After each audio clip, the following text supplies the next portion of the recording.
The last generation Samsung Galaxy S5 was an amazing device, so good in fact that NCIX Anthony even bought one for himself. But the biggest problem many users had was the build quality. It just didn't feel like a premium flagship should. However, Samsung listened to its users and the new Galaxy S6 definitely feels worthy of being a flagship device. They removed a few vital Galaxy features, but after using it for a bit, we're starting to see why.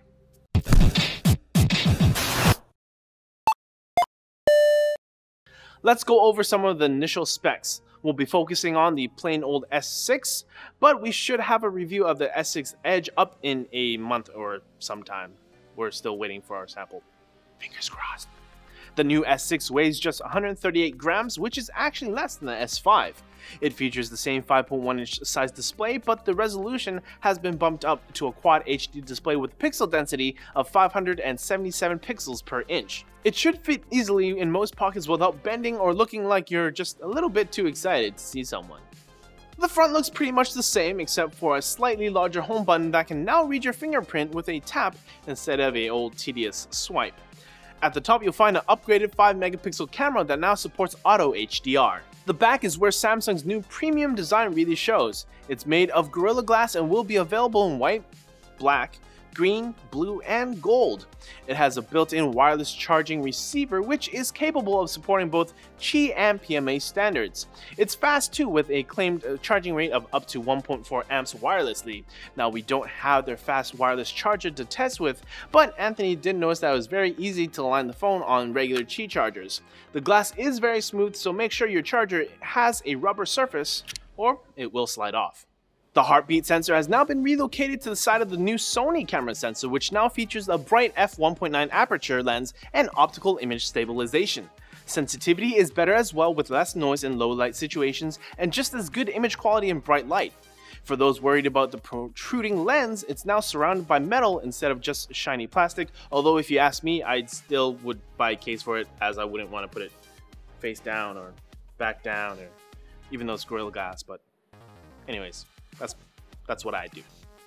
Speaking of metal, the entire phone is now slimmer and narrower than before. Most importantly, it feels stronger. It's surrounded by a very sturdy aluminum frame and gives the iPhone 6 and HTC One a run for their money.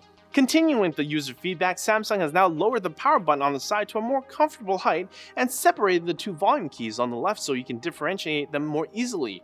Now, this is a feature I really like, as the S5 had the volume and the power buttons around the same height, so when I went to go turn off the phone, it wouldn't do it because I end up pressing the volume rocker, whereas on the S6 I can do that with ease and not worry about touching the volume.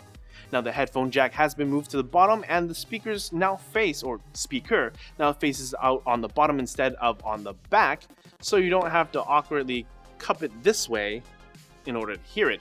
Now, Samsung claims the S6 is now 1.5 times louder than the previous model, so we took some measurements with our own sound meter. Now, with both screens facing the user, we hit a peak of 70.5 decibels on the old S5 and 75.9 decibels on the new S6. With an increase of 5.4 decibels, it's actually pretty darn close to being 1.5 times louder. Thank you for putting the speaker on the bottom. Now, next time, speakers on the front? Maybe two of them? Please? Inside, the S6 is now powered by a 64-bit Exynos 7420 processor, which is an octa-core processor with 4 high-speed cores for performance and 4 low-speed cores for efficiency and battery life. There is 3 gigs of RAM, and your storage options are now limited to 32, 64, and 128 gigs. Yes, it's true, and we're sad that there's no more micro SD card slot, but we see why Samsung did this. They did some research and found out that most consumers just use around 23 gigabytes of storage on average. We know this sucks for power users like me and Anthony, who both have 64 gig cards in their phones, but the upgrade from 32 to 64 and then 64 to 128 gigs will be roughly $110 per device. Samsung includes 65 gigs of Microsoft OneDrive cloud storage with every phone, so that should alleviate some storage issues. Next up on the chopping block is the removable battery. The internal battery is now 2550 mAh, down from the 2800 mAh in the S5. After a full 8-hour day of tweeting, snapping photos, sending emails, and Chromecasting videos, we're left with around 20% battery life. Yes, it's not removable anymore, but to be honest, I haven't seen someone swap out their battery for a fresh one in the last few years unless they were using a BlackBerry. True story. People usually reach for a power bank or charger long before a spare battery. Some users may be worried about the longevity of their device and not being able to refresh the battery after a few years, but most people nowadays, to be honest, upgrade their phone before their battery degrades significantly.